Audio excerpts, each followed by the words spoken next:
အန်ဒရီခန်းကြီးတွဲလုံးလေးပါနော်ချောနန်းဒါအကြီးဆုံးချောကြော့သမီးအကြီးဆုံးဂျီနန်ဒုတိယမြောက်သားကြီးကြော့ဒုတိယမြောက်သမီးအိုယာခိုတာမီတာပါတယ်နောက်ဖူဖူဇနီးမောင်နဲ့လင်မယားတွေဆွဲခိုအငယ်ဆုံးရှင်းရီဆွေမျိုးရှင်းယူတငယ်ချင်းကမိတ်ဆွေကနာကမအပေါင်းဖော်ရှင်ကတော့နာကမဆိုရင်လုတ်ဖော်ကိုင်းဘက်ခီနဲ့အထိန်အမှတ်အိုက်တဲ့တစ်ဖက်လူတစ်ဖက်သားအမယကစုအလိုလိုက်သည်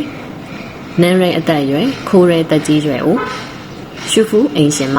ရှုရှင်မွေးရစာတိဒုက္ရှင်လူပြိုလူလော့ချောရှော့ကုမနတ်စာချူးရှော့ကုနေလေစာခိုင်းရှော့ကုအပြင်မှာစားခြင်းရှော့ကုရော့ကုစားခြင်းတောက်ခြင်းစိတ်ခိုင်ခိုင်းရော့ကုဒီပခရီနိုင်ငံသားခရီခုတ်ခနိုင်ရော့ကုပြည်တွင်ခရီချူမောအော်ရာချောင်းမီပြောဟင်ခတ်အမွေကြိုင်ဆွေဟန်ခီထမင်းပေါင်းအိုရှော့ခီပကံခွဲရောက်ဆက်စရကုချွေတာတီအန်ဆောဘန်ကောလျှို့ဝနံပါတ်စိုးခင်းငွေပို့တီငွေလွှဲတီဂန်ခင်းလက်ငင်းငွေတာဂိုးခင်းစုစုပါမာရီပီကီရှော့စင်းဟန်ကာကုဈေးထဝက်ရှော့ချင်းခွန်ဆောင်ဆဆရဘောနော်ရှုပ်ထွေးတာလူပြည့်ကြတာဆွေးစုကုကန်ရေအောင်ငါပြတာ